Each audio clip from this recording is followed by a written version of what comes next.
I'm opening my... ¡Uepa! Bienvenidos a otro episodio de Viva los Bills con tu representador, Will Colón, y con el primo favorito de todo el mundo, primo Cousin Vinny. ¿Qué es lo que hay? Es amigo de nosotros, Fred Kilmartin. All right, guys, what if I did the whole show like that? It'd be a little weird. You know, you get that weird for me. Welcome everybody to another episode of Viva Los Bills. Will Clone, aka Buffalo Will, Cousin Vinny, and returning guest Fred Kilmartin. What's going on, guys? How's everybody been? Doing good, man. How you doing, Fred? Welcome back, brother. Yeah, thanks for having me back on here, fellas. And hey, I'm great, man. 1-0, the Bills are. They took on the New York Jets, first division game of the year, and we knocked them off. Knocked them off. We're 1-0. 1-0 in the division, so that's a great way to kick it off. Hold on. We said last week we would do this. So everybody raise them up. Raise them up. Let's crack them up. Let's crack them open. There you go. Cheers. Salud. Hey, every time.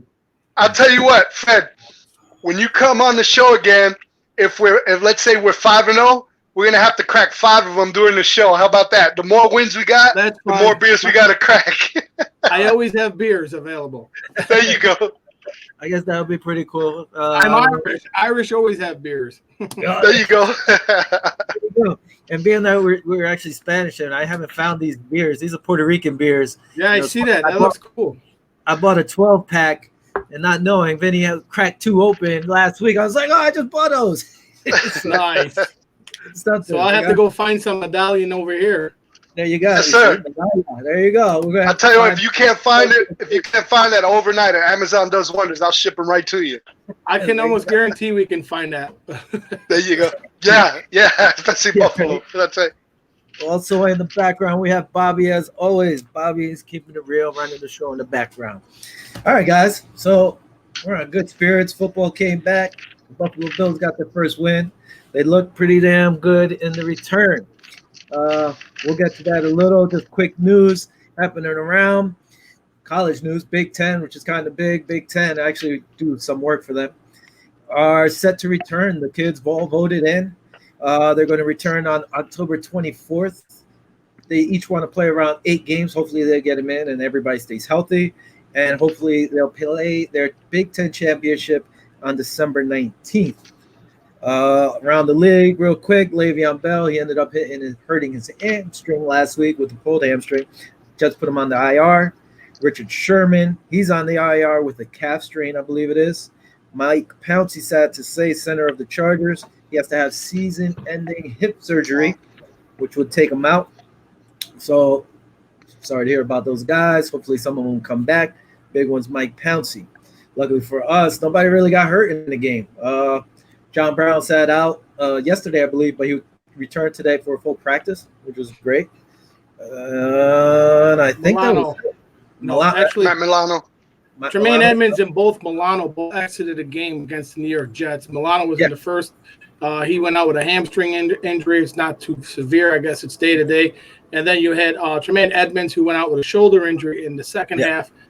He went in the locker room and he came back out undressed. He's still listed as day-to-day. There's a chance that Milano may not play this weekend, but Tremaine Edmonds is on pace right now to play. He has practiced.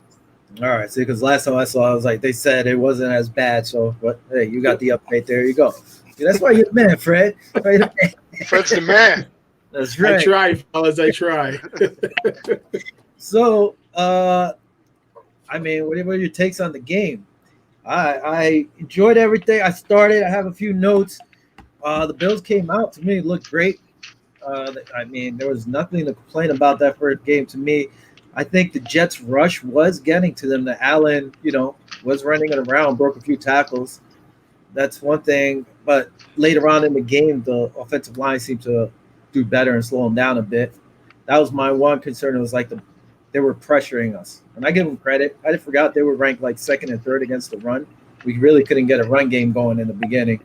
What were you guys' takes on the game? I was extremely excited how Josh came out playing. The only thing I didn't like was fumbles on the run plays. It seems like it's the same issue as last year. Fred, you could probably fill us in more. It looked like one or two of those runs were design run plays, QB plays.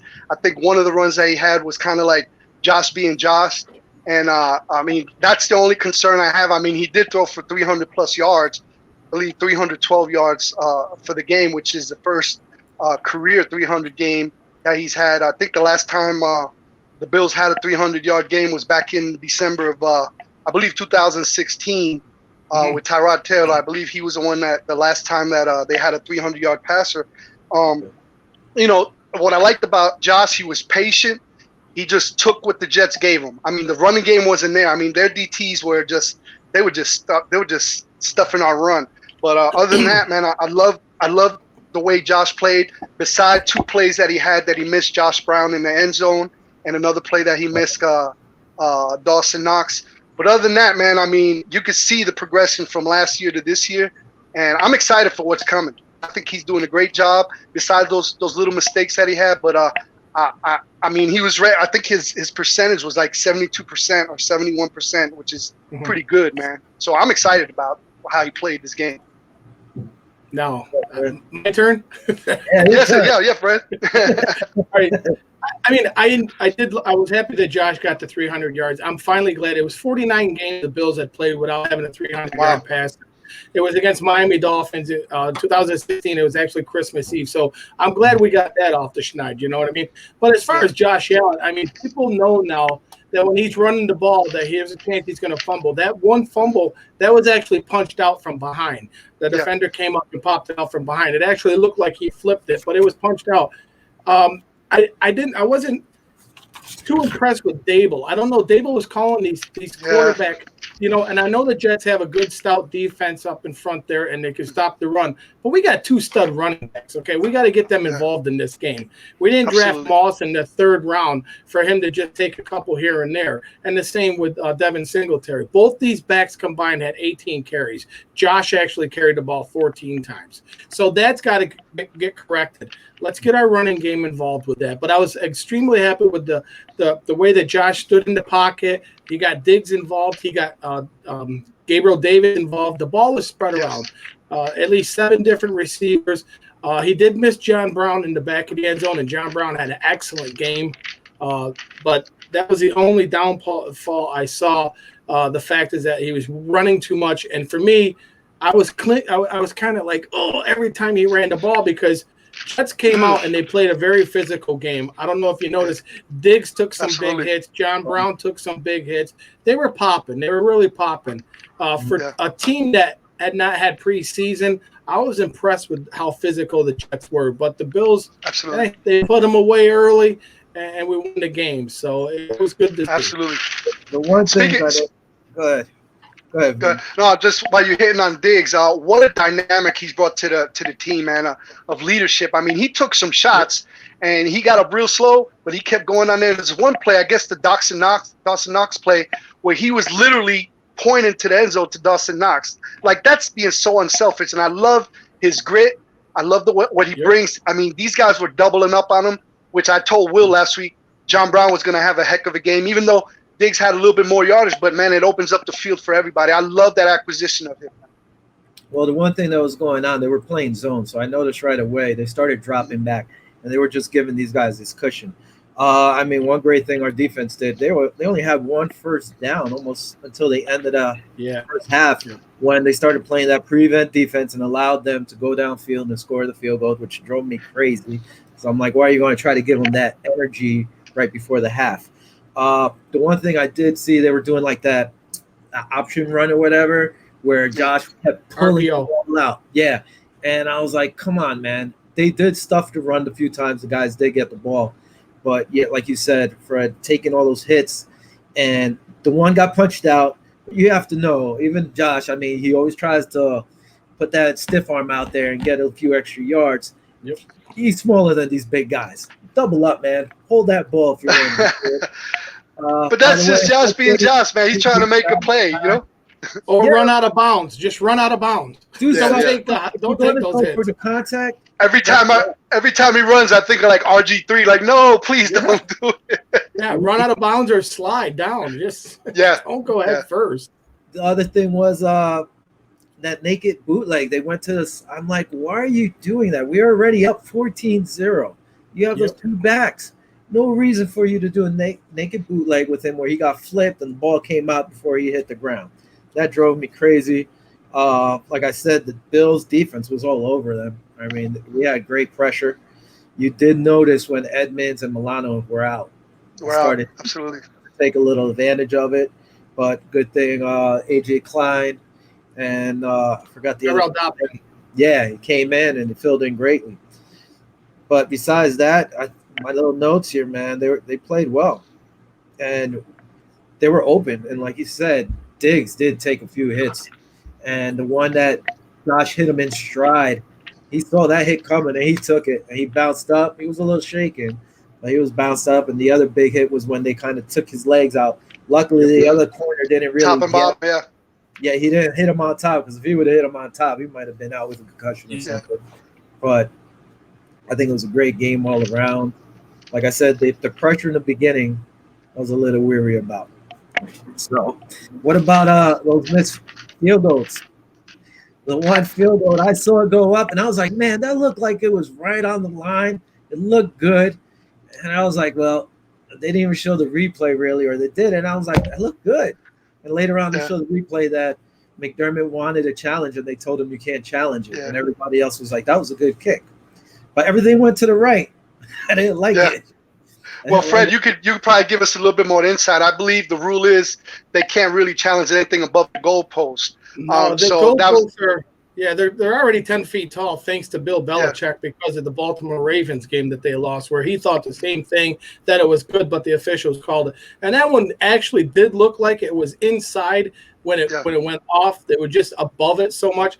But that kid's definitely got a boot. I'm not going to fault that kid for missing that one. And I can tell you, but watching the game when he came in for the next kick, that looked like an angry kick. That looked like he just wanted to make it, and he kicked that thing hard, and that's why it went to the right.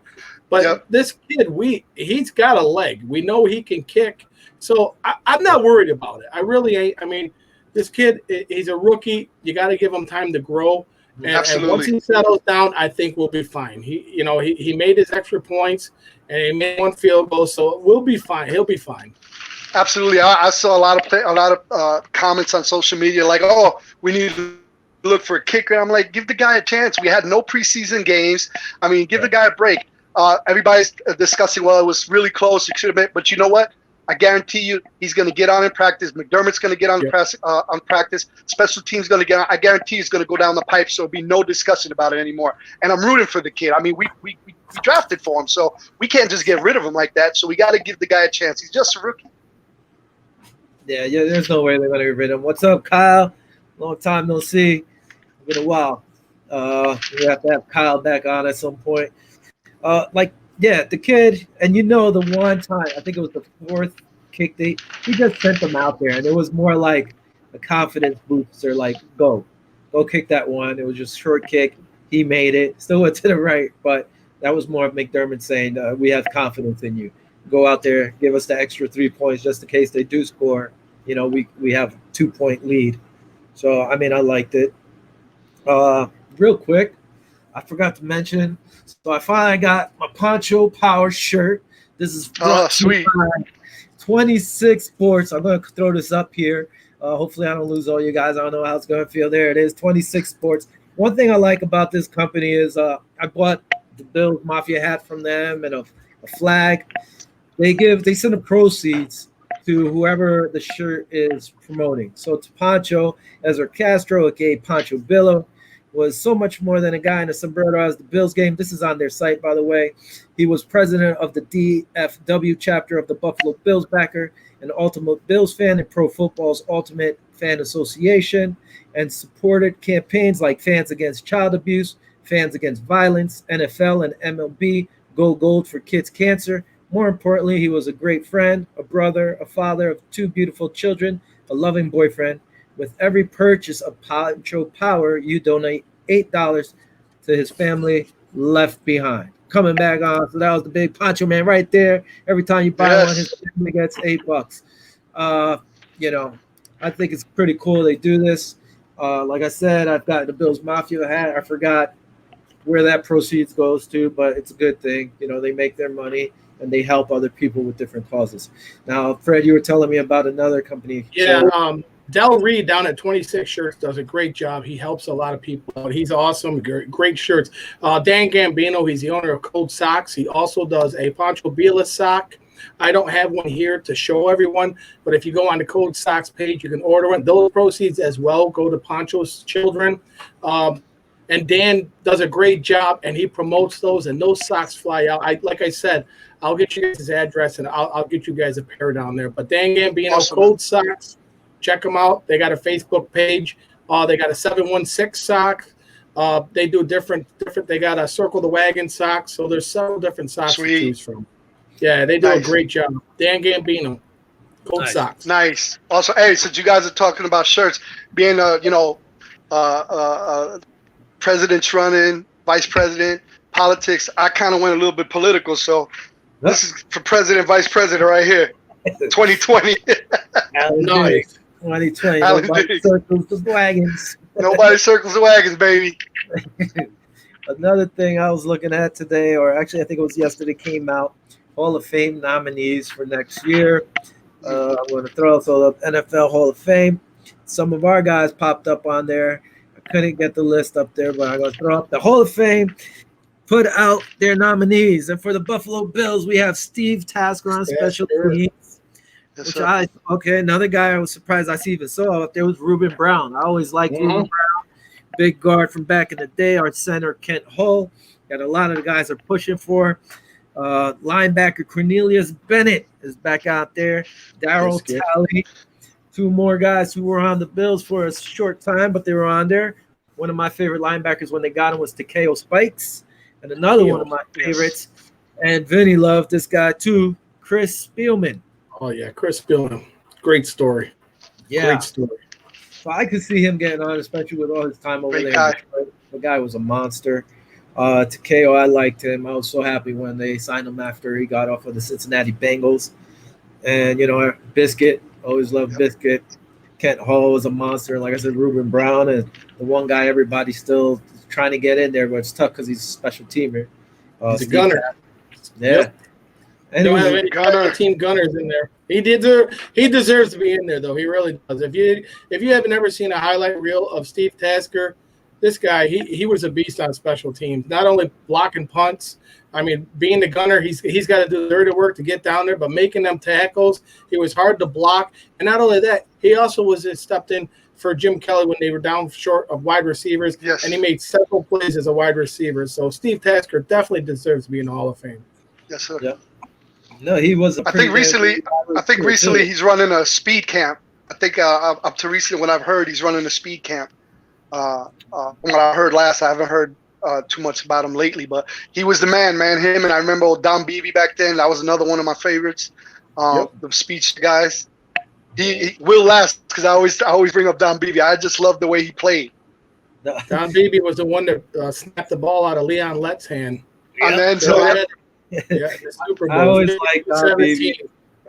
Yeah. There was a story behind. There was actually a story behind that I believe Ralph Wilson went into the locker room and pulled him to the side and said, "This is what the Buffalo Bills are about. You never quit. We were down 40, whatever it was, 40-some points, and you never stopped. You kept going, and that's what I want the Buffalo Bills to be like." So that was kind of like one of my favorite stories. Yep. Did a great job. He was really good. I like that. Yeah, I was happy when he got his Super Bowl ring, even though it was with Green Bay Packers, but I was happy. Do you remember that? Did you know that Brett Favre actually had him out there on the kneel down and handed him the ball after that? That's right, he did. That's right. Yeah. That was pretty cool.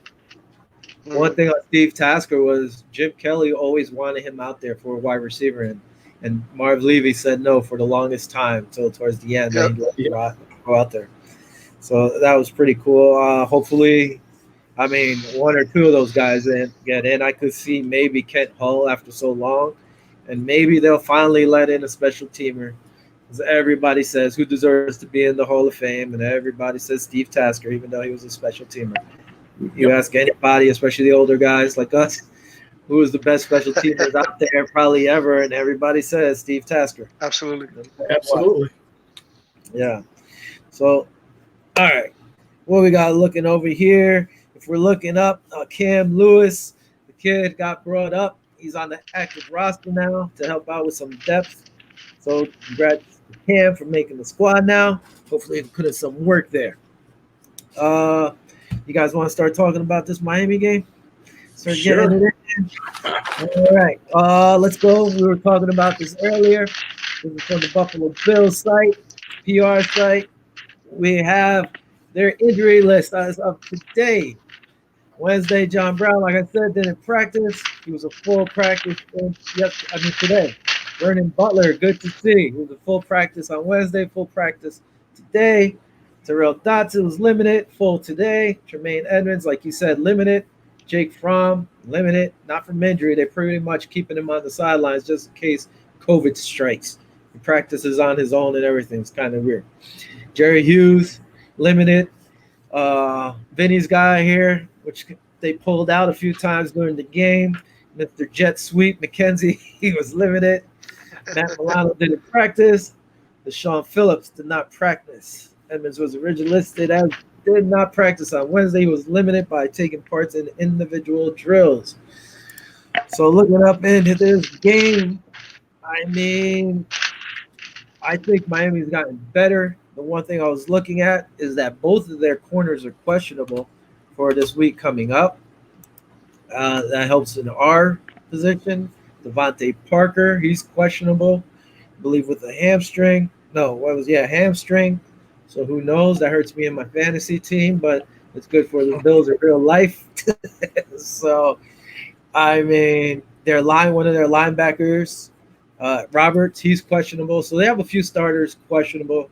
Doesn't mean they're not going to play, but they're a little banged up, which might work in our favor. Fred, what do you think going into this game?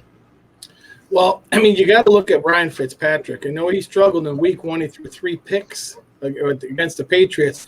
But you got to remember, this guy, he's a gamer. I mean, he's been around. He's a journeyman. And he was one of the 2 quarterbacks to throw 300 yards against the Buffalo Bills last year. Yep. So I can see Fitzpatrick rebounding and probably having a good game against the Bills. I'm not saying that he's gonna beat the Bills, but I got a feeling he's gonna rebound. He's gonna have a good game because of the 2 matchups that we played Miami last year, he only had 1 turnover, so he's got that going for him. But then you look at Josh Allen. I mean, Josh Allen has dominated the Miami Dolphins in 4 games. Yeah. He's got 1,251 yards, 13 touchdowns, 3 interceptions, and 1 fumble. And he's thrown the ball 61. He's completed 61% of his passes. So I mean, he always played well in Miami. So it should be a game that favors the Bills.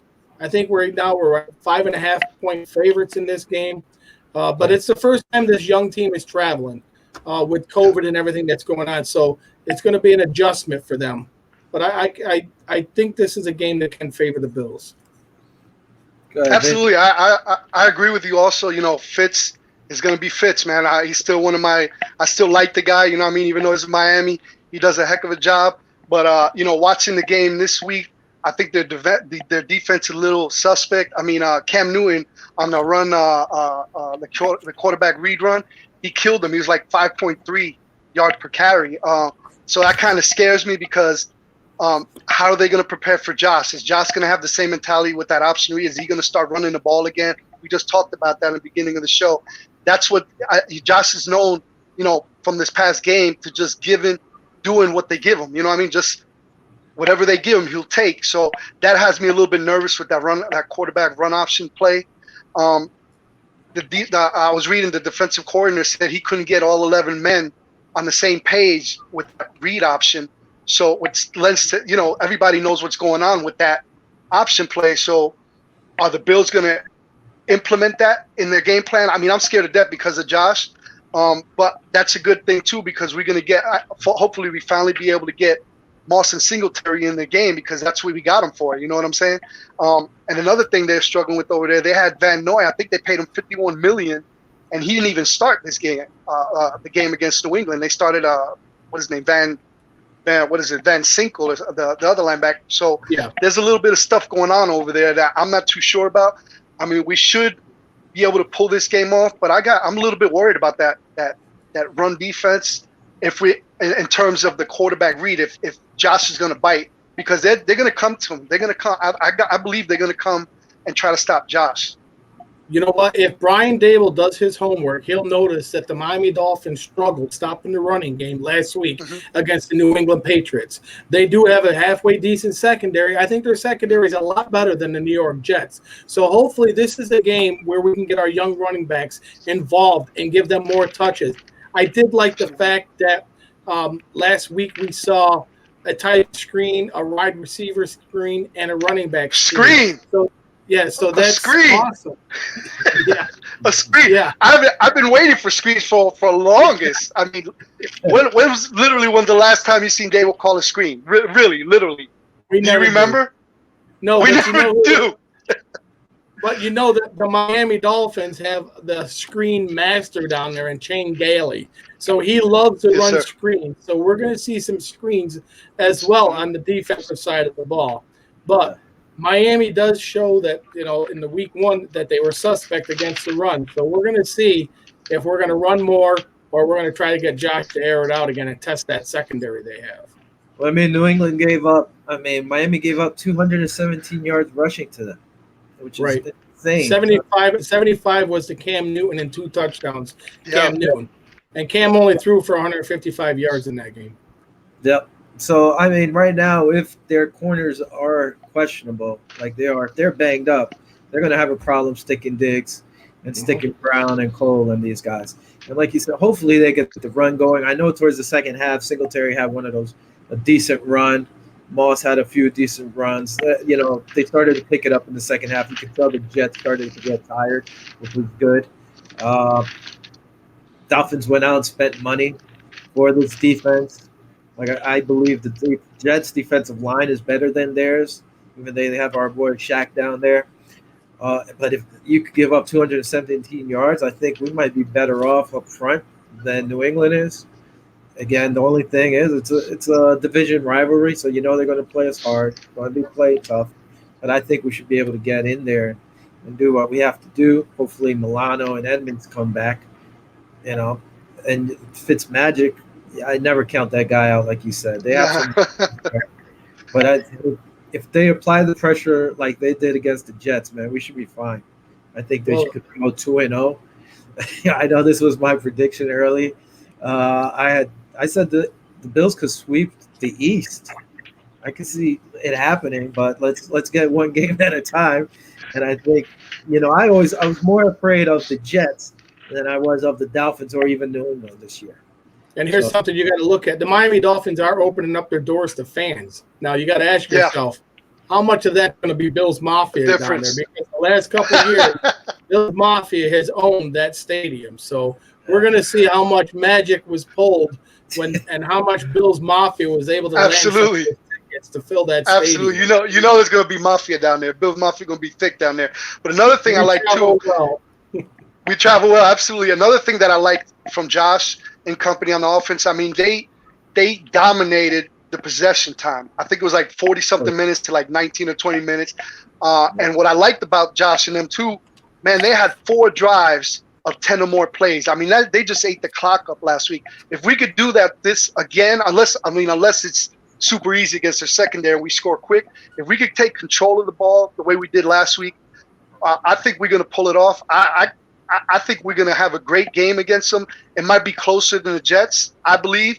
And another thing that I'm looking at, I mean, New England looked really good. I watched some of the game against Miami. But another test to watch is when they play. I believe they play Seattle this weekend. So they're in for it. That's a game we got to watch, at least to get a little gauge on how good New England is, because watching them against the Miami, the way they run against them, they look like a Bill Belichick team. Yeah. That's true. The one thing I did like that Josh did was that one, like you said, the screenplay. That was an audible. He changed the play at the line. Yeah. So, I mean, that was nice. I like that he ended up to John Brown? To John Brown, yeah. He audible. He changed up the play, and he did that, which is great. it's good to see him like up there and changing and seeing what's being given to him. I don't know if Miami will play the zone. I really didn't watch much of that New England game. If they do, we have enough weapons to just drop everywhere. I just can't see. I don't think they match up with us well, especially with our receivers. I don't think they're second on that to like slow us down. Flores already said that we have a great wide receiver core down there up in Buffalo. So he said that any one of them guys could take a game over. You look at Bees, you look at Brown, and then you look at Diggs, and then you throw in Gabriel Davis. Gabriel Davis has been making noise in practice all week. Yes, sir. He's actually burned Davius White, and he's also burned Teron Johnson in practice. So he's definitely using his size. And he's making plays, and I really like this kid. I'm really impressed with him. Me too. I was surprised that he was out there right in the beginning of the game. I think it was Beasley was out, but he was in. So I was like, wow, okay. He caught one of the first passes. He actually played, I think it was 40-something out of the 70-something offensive plays. He was out there. So he was out there putting in work. So I liked him out there. It was great. The kid is stepping up, like you said. And we talk about not many people burn a Trey White, and he had a few times he burnt them in practice. Yeah, it was nice to see them because these young kids that we picked up in the draft, they didn't have the opportunity to get any game time through preseason because they were canceled. So this is great just to sprinkle them in there, and let them get a taste of live action because preseason's one thing, but when the lights are on for the season, it's totally different. Oh, yeah. Absolutely. No. And I agree with both of you guys. The way Josh is playing, too, this is just the first game. But what I did like about him, he didn't really throw things in traffic. Like, he didn't pressure the throws. And like you said, Fred, he spread around. I think 8 players caught 2 different passes each. So there's not we're not like one-dimensional in terms of one receiver, like glued on one receiver. We got everybody's getting, 8 players are getting 2 catches apiece. So he's spreading it around really good. And by the way, I like that catch that Moss did in the end zone while Josh was scrambling. He went and found a spot, and they're on the same page, man. I'm just liking the way that they're gelling together. And this is just the first game. Yeah, who would have thought that our stud running back that we drafted in the 3rd round would get his first touchdown pass from Josh as Allen. A receiver? That's right. Especially down by the end zone. And on that play, he exercised patience. Josh was waiting, and he made the right play. He didn't try to force anything. He waited. And I like that he took his patience and waited and made sure he did the play. He threw it low enough where it was just going to be Moss who was going to catch it. It wasn't going to get picked off or anything. So, I like that. You definitely see the difference of Josh Allen from last year progressing into this year, just in one game. Hopefully he keeps that trend going. But as of right now, you could see the decision-making. The only thing that I'm concerned about, Fred, is the fumbling. And, and sometimes throwing on the run. Like, he doesn't set up like that Josh Brown throw in the end zone. It's kind of like, how you throw it just sailed on him. I don't know if he has to square his hit. I'm not a quarterback, so I wouldn't know the lot of people think, everybody thinks it's an accuracy problem with Josh Allen, but it's actually not. It's a footwork issue. If you don't have your footwork, if you're not planning correctly, you're going to throw it off. It's going to look like it's an accuracy issue.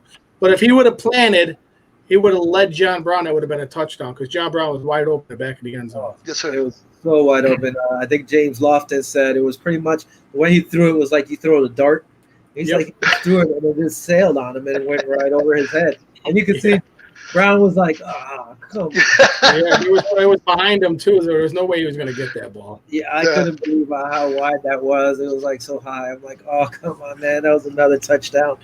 The one thing I didn't like was watching that game. Starting like we did last year, we were just driving. Then you fumbled the ball. And I was like, oh, come on. This is the same thing as last year. Can't do this. Yeah. He went and he made up for it the next drive, drove down again, and just this time ran it in, which was fine. Now, Fred, don't lie. When you see him taking off with that ball running, doesn't it make your heart skip a beat? Every time he runs, I'm like, oh, my God. Because they say he's freakishly fast for his size, but on TV it kind of looks a little bit awkward. You know what I mean? When he's running, it's like I cringe sometimes. Like, I just don't want the man to get hurt. The fumbles, I know he can work with it. Yep. That's my thing is that I want him to protect the football. And if he's by the sideline, I want him to step out because this guy seems like he always wants to get that one extra yard. Sometimes that extra yard is going to end your career. It's not worth it.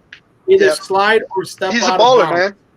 Yeah, absolutely. Yes, you guys, it reminds me a little bit of Jim Kelly because Jim Kelly, in his early days when he came into Buffalo, he wasn't afraid of the contact. They used to compare Jim Kelly to a linebacker just because he's not afraid of anything. He's not. He'll go after you. He'll go after you.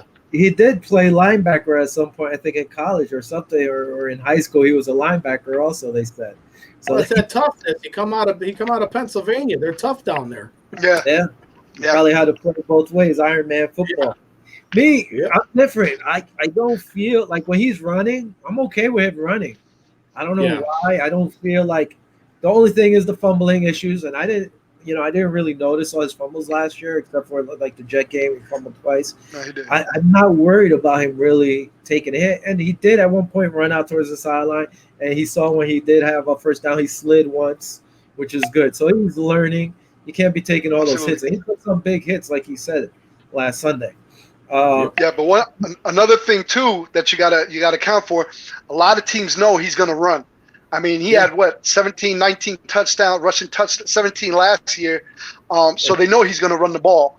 So the teams are preparing for that. They're doing strip drills. They're punching the ball out just like the Jets player punched the ball out. They're working that in practice. Miami is gonna be ready for Josh Allen to run the ball.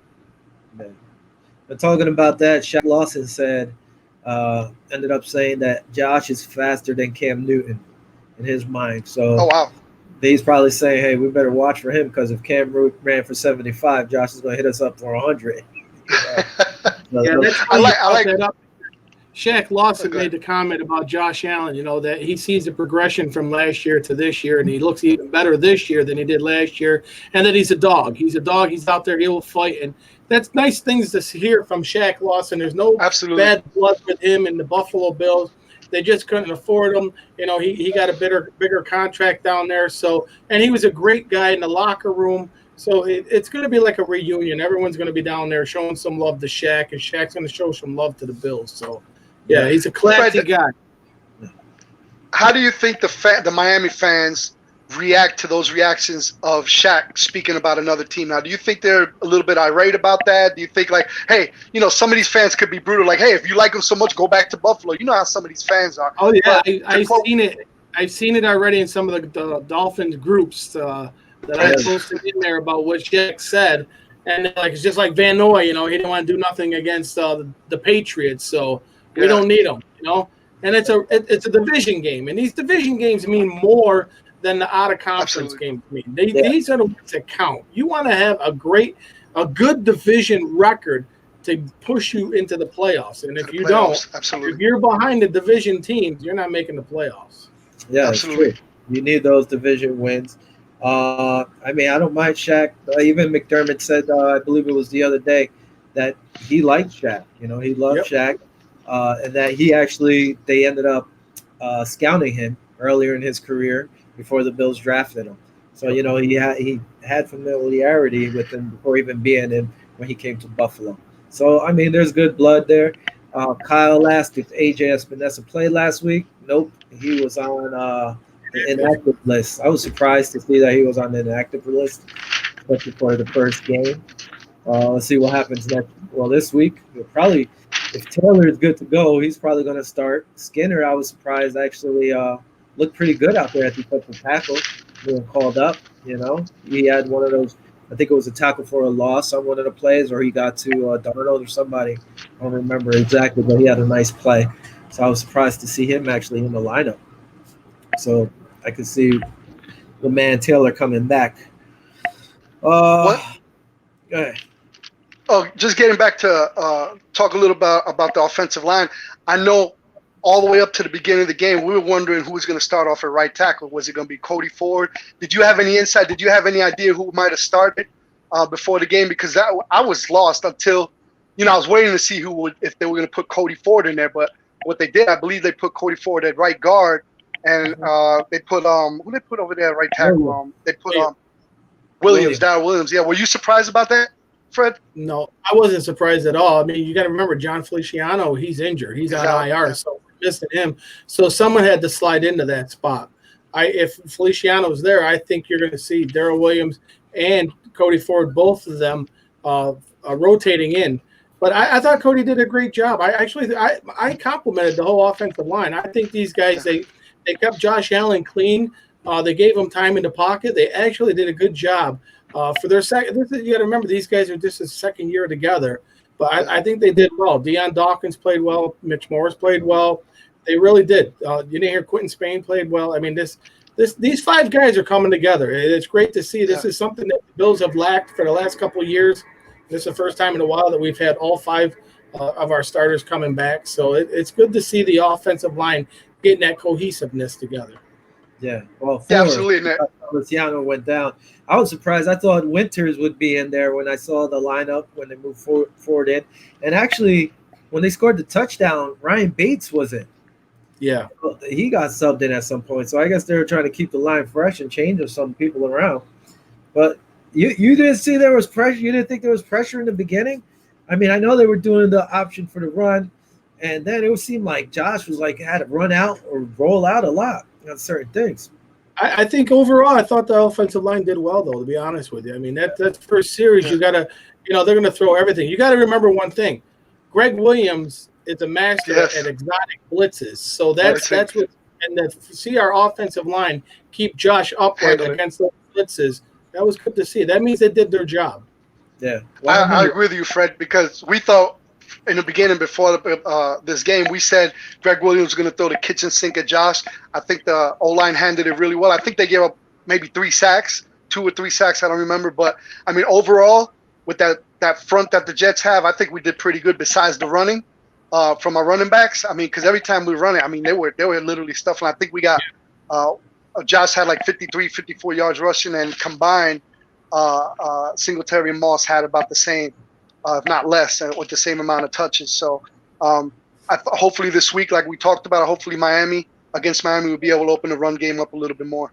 And I believe that's what's going to happen. Each back had 9 carries. Josh had 14. Altogether, they had 98 yards against him. He was sacked 3 times. And his quarterback rating was 75.8. So, I mean, he looked good. I think it'll get better, especially if Miami gave up all those rushing yards. I think the Bills have to go in there and rush. They got to rush that ball and do some play-action pass. It's going to open up even more if they can get that running game going. And you don't want Josh taking all these hits, The thing you're going to see from Miami, you're probably going to see a lot of man coverage. So you got to hope that your guys can beat that man coverage, and Josh finds those one-on-ones. So that's what you got to do. Absolutely. So you may have to run to open up the passing game against Miami, to be honest with you. Yeah, no, and hopefully they do. You got these 2 young guys, man. Singletary's a little shifty beast out there. He could take a hit and lay a hit. And Moss, we really want to see what Moss is going to do. He didn't really get to plow over anybody who did try to once or twice, but they were all open, So hopefully we'll get to see him. And if these guys are questionable, well, I'm not sure what injuries they had in their secondary, but that's fine. If you want to take on Diggs and Brown one-on-one, you got 2 speedsters. Cole, Knox, and even Singletary and Moss should eat up the rest of the yards then. They little quick dumps or whatever they got to do. Yeah, this offense can definitely bring some trouble for some defenses. If you look across the board, this offense is pretty stacked. And once they start playing together and they learn their tendencies, this is going to be a tough offense to beat. Yeah, absolutely. Going into this game in the Jets game, I would have never imagined. I know Josh had been working in California and Florida with the receivers, but I was looking at maybe 20, 25 passes per game. I think he threw the ball 45, 46 times this game. With I think he went 33 for 46, I believe, for 312 yards. I personally didn't expect him to throw the ball that much. I thought we would have a little bit. I know the Jets front 4 were really tough, but I thought we were going to try to ground and pound a little bit to see what they're at. Fred, you correct me or wrong, but I didn't expect him to throw the ball 46 times, to be honest with you. No, I didn't expect him, but we knew that coming into this game that the New York Jets secondary was definitely suspect. Their 3-4 front is pretty beast, though. They do have a front that can shut down any running lanes.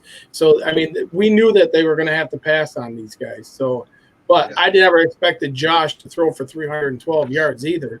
He completed 33 of 46. I mean, that's impressive. 71%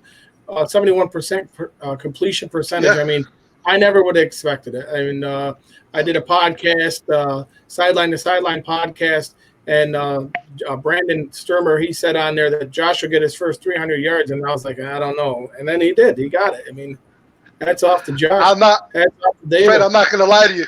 I didn't expect it either.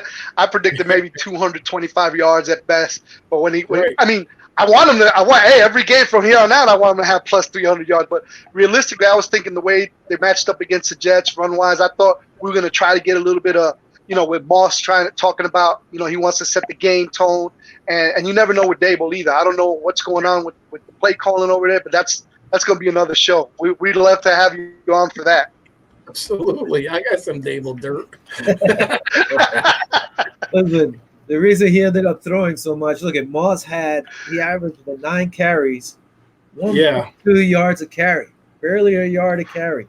That's that 3-4 front. Yeah. Singletary, he averaged 3.3, and I think his longest run was a 12-yarder, so that helped him out. Josh Allen led the way, averaging 4.1 yards. And his one was a 16. That's why they had to throw the ball. The Jets, you got to give them credit. That nasty. Their front four is nasty. They just shut the run. And I forgot they were second or third and ranked against the run last year. So, I mean, the problem with them is their defense is going to be on that field a lot. They get tired. Third, fourth quarter, they're done. That offense is not helping. And it's going to be worse now that Le'Veon Bell's on IR. It's going to be worse for those guys. Well, they're going to have to pay more. Adam Gase he might be fired. You never know. They're probably going to get rid of him. You never know. The score doesn't really indicate how the game went, but if you really look at it, it could have been 40-plus points against the Jets had we completed the pass to Josh and to Knox. And the only score we really gave up was of significance was, I guess, that Crowder catch and run with Tremaine Edwards. It was I think 69 yards. 55 yards. With Tremaine Edmonds had him dead to rights, and he just slipped down, and that's why he had that long run.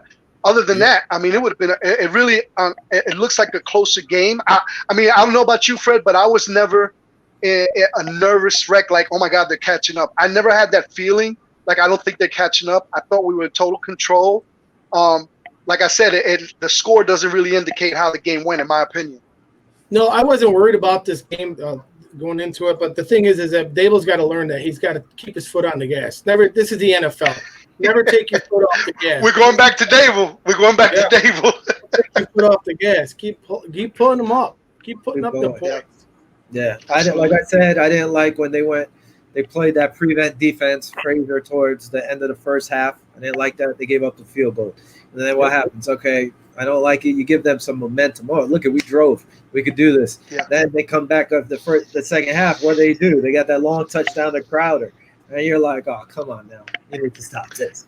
The one thing, and the score could have been higher. If Josh doesn't fumble those 2 times, we would have had at least, let's say, if the kid made the field goal, 6 more points. Right, we left 6 points on the field. And then you left another field goal there, so that was 9 points, let's say, we could have had on top of what we did.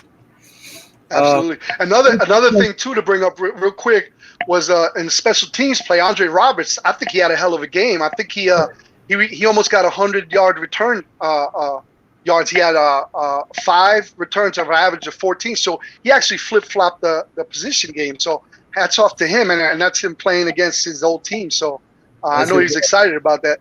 The Bills, the average start was the 40-yard line for the Bills because of Andre Roberts' his returns. The Jets' average start was a 27-yard line. Yeah, so he did his job. Absolutely. Yeah, he did, even though I said he would get cut. I thought so too. He was averaging 13.8 yards per carry too. So he did his job, and that's what we wanted from him last year. But injuries actually helped him last year. Yeah, helped him out. All right, what we got? We're about 10 minutes away, so let's recap. I know you weren't with us last week, Fred. So we're going to start giving our picks every week to everybody. I do it with the money line. Then he just gives his picks, and he comes. Are you going to give the totals this time? He was giving total spreads this time last week. So last week I ended up going kind of rough. 9 wins, 6 losses, 1 push. There was a few surprise games last week that I was shocked. I did not think Philly was going to lose to Washington. I didn't think Indy was going to get beaten by Jackson. One of my buddies was like, "Will, Jacksonville always plays Indy tough." And I was like, "Come on, man, I can't see it. They're getting rid of all these people. I didn't think they were going to be competitive, even though I like Minshew. A lot of people don't like him. I like the guy. That was one thing. Who was another one that lost? Dallas, yeah. Not even Dallas. Carolina. Beating San Fran. I was surprised about that one, too. There was a few hiccups around the way. Any surprises for you last week there, Fred? No, there was not really any surprises. But, I mean, the Cardinals, probably I could say they were a surprise. I mean, I can't believe how well that Murray played. I mean, they were putting up some numbers, and that's impressive. The thing is with them, getting Hopkins was big. You still have Fitzgerald. You have and Fitzgerald didn't do much either. No, he's their third stringer now, but that's a pretty damn good vet to have as your third wide receiver. Yeah. Yep. Who's it? Kenyon Drake. He's a little beast. It's like reborn down there from Miami. Yeah. I mean, I was surprised that game. I thought was going to come down to Arizona's defense because I think they have a very good offense, and they actually beat San Fran. I think they surprised them. I was surprised at the Tampa Bay game too. Not me. I think. I wasn't surprised. I did say I believe I wouldn't be surprised if Tampa doesn't make the playoffs. I said that weeks ago. I think Tom Brady did not look the same. He didn't look good. He looked out of place. My thing was, it comes down to that offensive line, and he's not going to be able to go yell at these guys like he did in New England.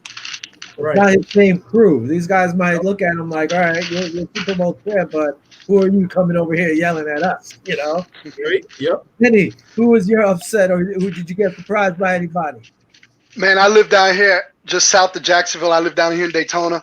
I thought Indy was going to beat them. I believe Minshew was like 95% completion rate, man. That was a surprising number for me. So he was on fire. That was actually a surprise game for me. I actually had Indianapolis winning, so that was my shocker of the week, to be honest with you. Listen, just so you guys know, it's true. I do put it in my picks, so I'm not just blowing hot air. These are mine right here. I did. Mine are right here. I did hit 1 out of 3 plays. I did. So.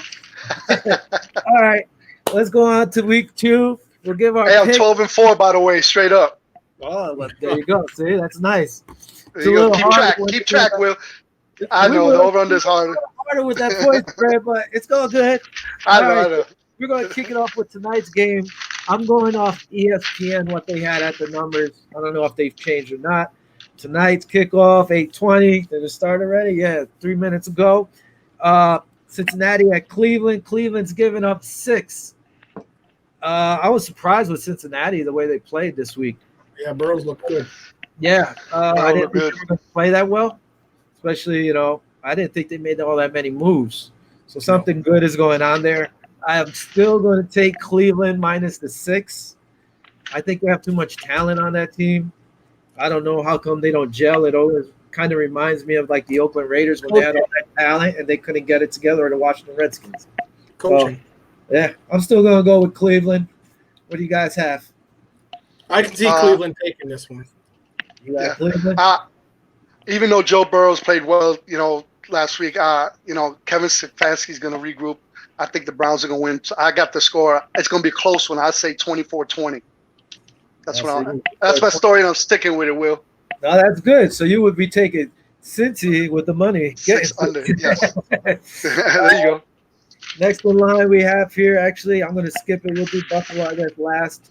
Well, actually, whatever. We could do this now. 5.5. I'm taking the Bills. I cannot. Why 5.5? You're telling me the Bills shouldn't win this game? I think the Bills go in there and should beat them by at least 10. And if these corners are banged up, maybe even more. That's one I like. I like the Bills. That's one of my favorites this week. Not because it's the Bills, but that minus 5.5 is pretty to me. Yeah, absolutely. I can see the Bills going down there. I can see him putting about 27 points up on them, maybe 30. And I can see the Miami Dolphins probably going to put up 2 scores, so I can see it like 31-14 Yeah. down there. All right.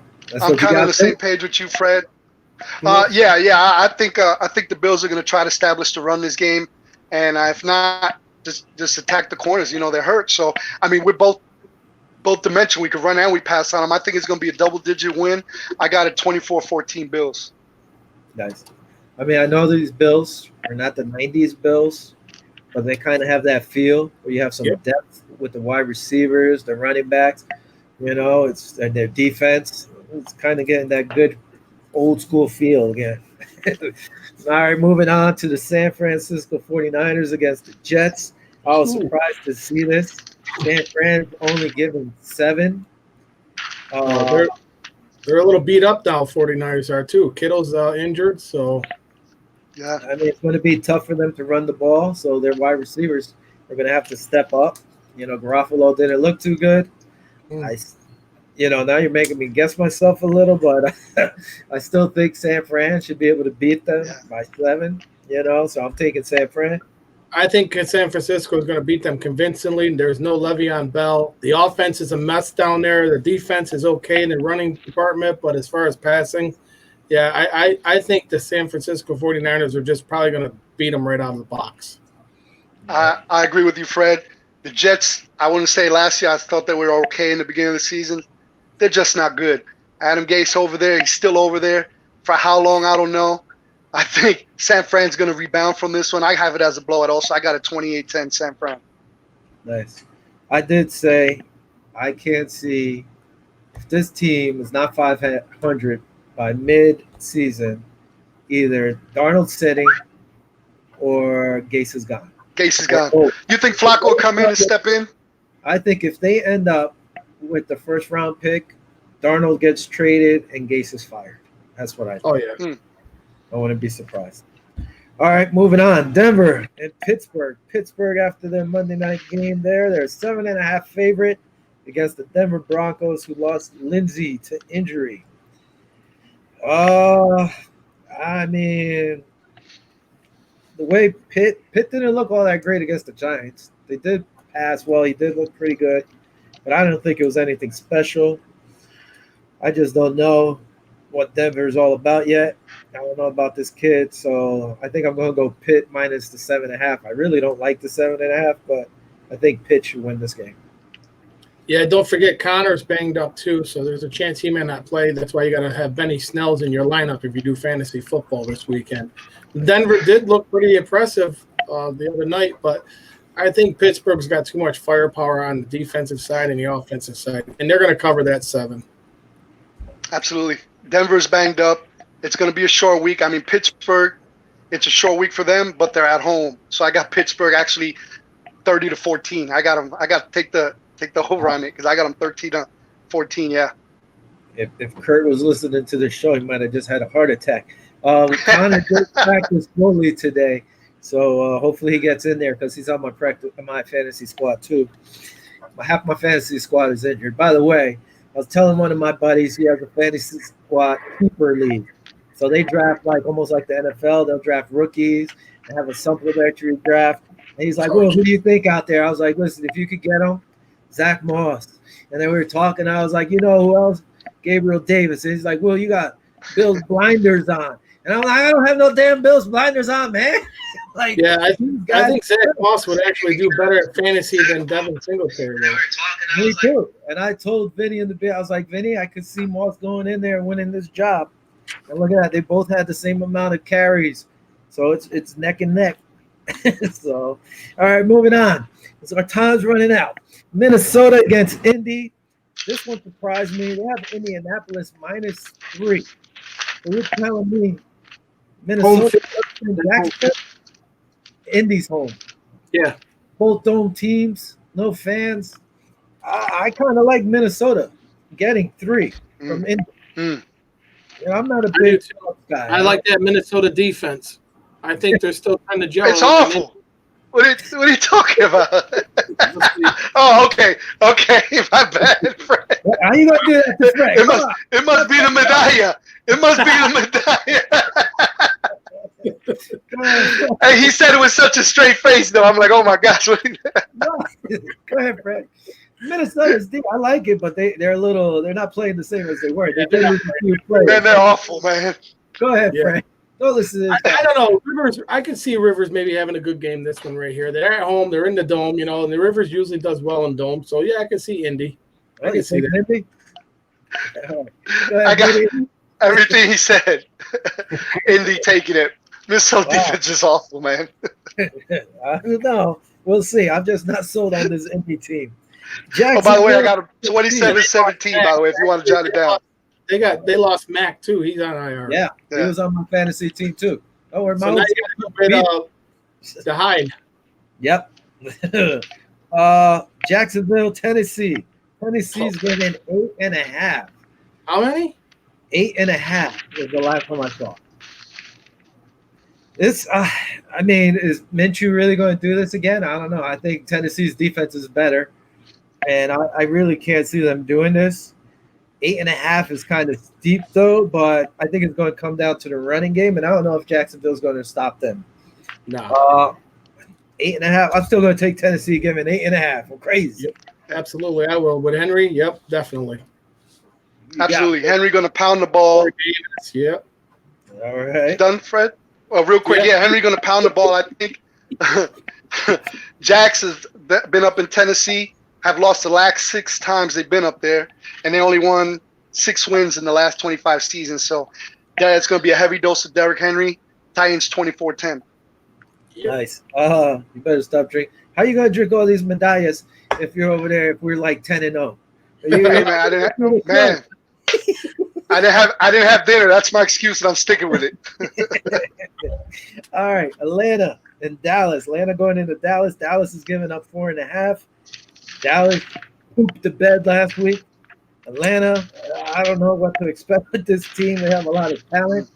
It's like they're going backwards instead of forwards. I'm going to take Dallas because they're home. That's probably the only reason I'm taking Dallas right now.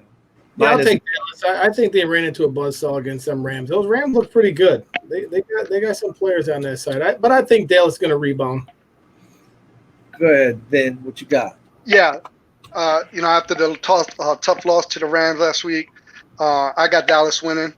It's a home opener, so Dak's going to probably have a big day this weekend. I got Dallas. Actually, a tight one, 30-27. Hey, you're giving a lot of scores this week. Los Angeles Rams against the Philadelphia Eagles. Eagles are getting, I think, 2 players back. They're banged up, and they're -1. This game's been going back and forth. I like the Rams. They went and beat Dallas. I think Philly's worse, not as good as Dallas, especially with their injury. So this surprises me, but I'm going to take the Rams. Oh, absolutely. Eagles got too many injuries on the offensive side of the ball. I mean, Wentz was sacked, 6 times? The Rams are they're going to roll them right over. It's going to be a blowout. Man, you guys got me. I mean, I know Rams look good playing Dallas, but I think it's like this early in the season, even though they're injury prone and they're hurt, I think Philly needs to win this game. So I got Philly in a squeaker. I got them on 21-17. Yeah. The reason it's probably a tough one, but was what's his name? Darnold was all just tackling the hell out of this guy.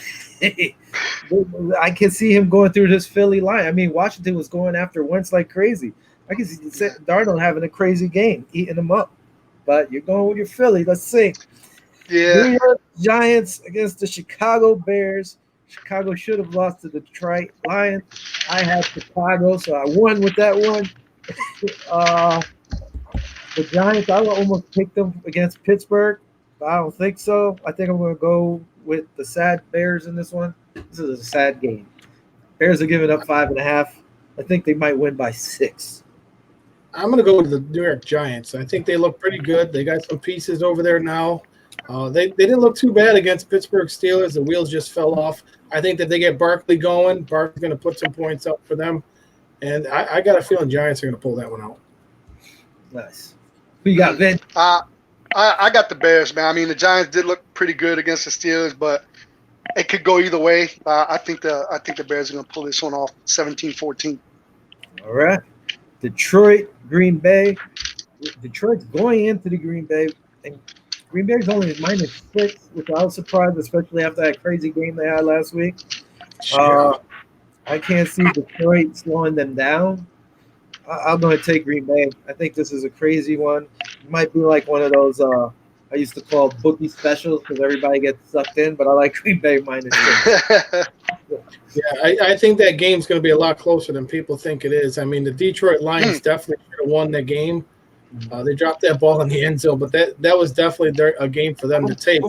But then again, I think Green Bay is going to pull this one out. They may not cover, but I think they're going to win. All right. Yeah, I think the Packers look great, against the Vikings. And should I say this? Mitch Trubisky actually looked decent. He actually looked pretty good. I think it's going to be a 27-21 Green Bay win. All right. Carolina goes down to Tampa. Tampa's -8.5. Oh, my God. Yeah. Which Tampa's going to show up? Part of me wants to take Carolina. I just don't know much about Carolina. I'm going to get crazy. Part of me wanted to take Tampa, but I'm going to take Carolina because it's 8.5. I know Tom's going to be all fired up, but who knows how that plays out. I think it's their second game now with this offense and Tom Brady down there. They didn't get Gronk involved. I think he had, one catch for 9 yards, one catch for 3 yards. So I think that they're going to get it going. I think you're going to see a little bit more a potent offense now that they got the first game out of the way. So I see Tampa. I don't know if they're going to cover, but I can see Tampa definitely pulling this one out. Yeah, I don't know. The Bucs look pretty bad against the Saints, man. You got to admit they didn't look too good. Carolina's defense isn't so good either, so it's kind of like a wash. But I think Brady's going to have a big game. I got Tampa Bay 31-28. All right, so they cover for you. Washington at Arizona. Arizona -6.5. Again, Ron Rivera had this Washington team playing like they should. Arizona beat San Fran. Which team's going to show up? Arizona at home. I think Arizona might pull it out. Hopefully they would cover. I'm going to take Arizona just because all their offensive weapons they got down there. Yeah, that would be the same reason why I would take them. They're definitely going to cover that 6. I definitely can see them putting at least by 10 points. Good, Vic. Arizona. All right. This was a game. It's one of these sucker games that catches you. Baltimore against Houston. Is Houston going to show up after getting spanked up by Kansas City? Ooh. Baltimore looked really good last week. They're going into Houston. I actually like Baltimore's overall as a team. I think they're better than Houston right now, so I'm going to go with Baltimore -7. I think they should win by 10. Absolutely. I think Hopkins, they're missing up there in Houston, so I definitely see Baltimore rolling these guys over convincingly. They don't have that guy. Yes. Fuller's not the guy. I don't see it. No. Lamar Jackson's going to have a huge day. That's all I got to say. 27-14 Baltimore. All right, Kansas City going to play Mr. Tyrod Taylor. I was listening to the NFL Network, and people already talking about benching poor Tyrod, which is not a surprise. I said it probably happened by halfway through the season. Kansas City's -8.5. I cannot see why they shouldn't be able to cover this, especially with that offense and how their defense is playing. I'm going to go with Kansas City.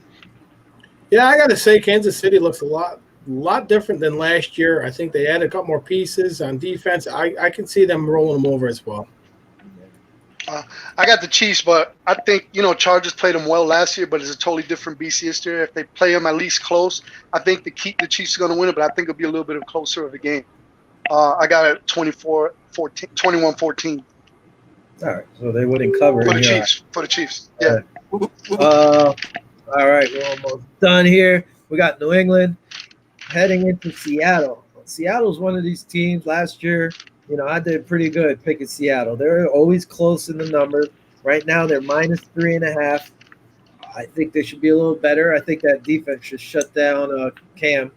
this is one of those tests. So we're going to see how good New England is. Like you said before, Vinny, I still like Seattle. I think my picks for the Super Bowl, Fred, I don't know if you heard. I know I'm being a little biased here. I took the Bills going against Seattle. I actually have them going against Seattle. I guess we'll find out in October, huh? Yeah, I think it comes down to how the Bills play Kansas City. When we see that game, I'll let you know if the Bills can make it to the Super Bowl. But that's my pick as now. But I like Seattle over New England right now. I think this is going to be a reality check for New England. First of all, you're traveling all the way to the West Coast, so you got to adjust to that time zone. And this will probably be the time when we see the Bills climb up on top of the AFC East and no one knocks them down throughout the rest of the season. So I see Seattle taking this one. Absolutely. I agree with you, Fred. Russell Wilson did great against the Falcons last week. Patriots did really well against Miami. But I think Russell's going to have a big game. I mean, you got to see the secondary and the linebacker core for New England. I think they're so-so, but they still have Belichick. So it's kind of going to be – I have Seattle winning by 10, actually, 31-21. I can see that. There you go. Hopefully. I like that. We can handle their first loss, and if we win, we'll be up there sitting nice and pretty. Last Monday night game, it's New Orleans against the Las Vegas Raiders. New Orleans -6, plus their minus Michael Thomas. I still think Drew Brees is a beast, and that offense is just nasty. Their defense is good. I think they should be able to beat the Raiders heading into Vegas. And I'll take a New Orleans -6 against the Raiders. I can see that. I got the Saints going to win that one too. Yeah, I got to say, I mean, the Raiders going to go into the new stadium, and I think Drew Brees is going to mess it up for them. I got 21-14 the Saints. All right. Just the thing I always throw at the end. Usually I like doing parlays. Again, this is just me. Don't mean you have to go bet them. I like the parlay, 3-game parlay, Bills, Rams, Green Bay. Another one would be Bills, Seattle, New Orleans. Then I get a little silly and I'll put a 4-gamer, Arizona, Baltimore, Kansas City, and Seattle. Fred, thanks for joining us again. We'll have Appreciate to have it. Fred, salute. Yeah, I have a little left here. Salute. A little swig before you go, Mr. Fred. Yes. Thanks for stopping by Salute. again. Thanks again, brother.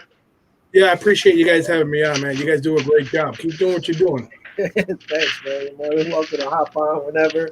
Go ahead and plug your stuff, Fred.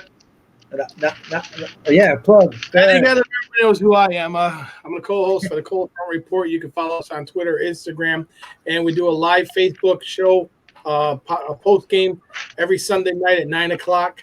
The Bills win. We put on the bucket hat and we celebrate. We'll break you down. Any news, updates, anything you need, Buffalo Bills, follow the Cold Front Report. Yep. There you go. Follow Fred. Hey, I like that. I like that bucket thing. You got the bucket hat thing. I saw it. I like that. I'm gonna do my own. I'm not gonna shave. I'm gonna be like Fitz until we lose. So hopefully I look like Fitz by the end of the season. I told Will I'm not shaving until we lose. So I shaved. So let's see. Maybe I'll let it grow again. Anyway, Fred, thanks for joining us. Vinny, we're gonna bounce. Tony in the background. Bobby in the background. Thanks, Bobby. Thank you. We're going to sign out. Everybody out there, thanks for watching. Love you all. Peace. Viva los Bills. Yeah, next week. And let me end this thing. Let's get out of here. Peace out.